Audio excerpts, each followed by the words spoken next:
আহ্বান মৰ্মে আজি সদৌ তিনিচুকীয়া জিলা ছাত্ৰ সন্থাই তিনিচুকীয়া থানা চাৰিআলিত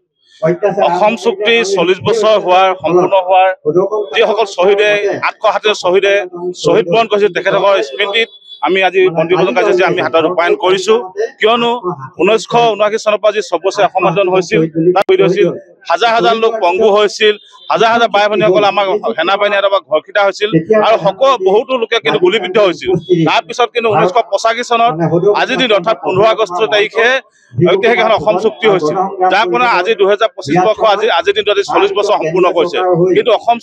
চুক্তিৰ উপায় হিচাপে ৰৈ গ'ল। অসম চুক্তিৰ যিবোৰ মূল দফা আছিল যে প্ৰতিটো দফা কাৰ্যকৰী কৰাৰ ক্ষেত্ৰত কিন্তু বৰ্তমান সময়লৈকে অসম চুক্তি উপায় নোহোৱাৰ পিছত কিন্তু প্ৰতিখন চৰকাৰে কিন্তু দলে কিন্তু চৰকাৰ গঠন কৰিলে, কংগ্ৰেছে হওক বা বিজেপিয়ে হওক বা এজিপিয়ে হওক CPIM সকলোৱে কিন্তু আসন বাই ল'লে, কিন্তু একমাত্ৰ কিন্তু তেখেতসকলে কিন্তু অসম চুক্তি ৰূপায়ণ কিন্তু সম্পূৰ্ণভাৱে ব্যৰ্থ হ'ল। সেইকাৰণে আমি প্ৰতিবাস্তৱে আমি বন্তিপূজন কাৰ্যসূচী দাবী জনাইছো যে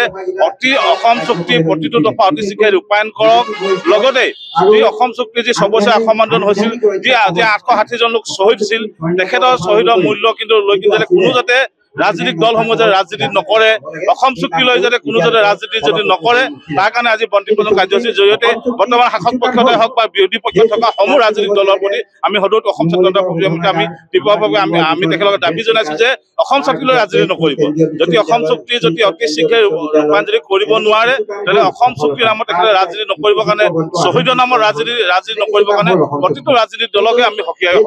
দিছো। সেইকাৰণে আজি বন্তিপূজন কাৰ্যসূচীৰ জৰিয়তে যিসকল 860 জন শ্বহীদ যি আমাৰ মাজৰ পৰা হেৰাই গ'ল, অসমীয়া যি সুৰক্ষিত ভৱিষ্যতৰ কাৰণে, অসমী ভাষা সুৰক্ষিতৰ কাৰণে, আমাৰ সংস্কৃতিৰ কাৰণে, উঠি অহা নতুন প্ৰজন্মৰ ছাত্ৰ ছাত্ৰীসকলে যি তেখেতলোক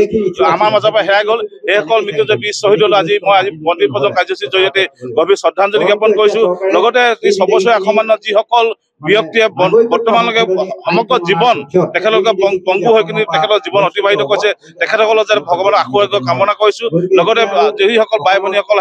আমাৰ সেই মুহূৰ্তত সেনাবাহিনী হাতত যি ঘৰকিটা হৈছিল, সেইসকলৰ যাতে পুনৰবাৰ পুনৰ তেনেকুৱা পৰিস্থিতি নাহে, তাৰ কাৰণে আমি আজি বন্তিপূজন কাৰ্যসূচী আমি দাবী জনাইছো। লগতে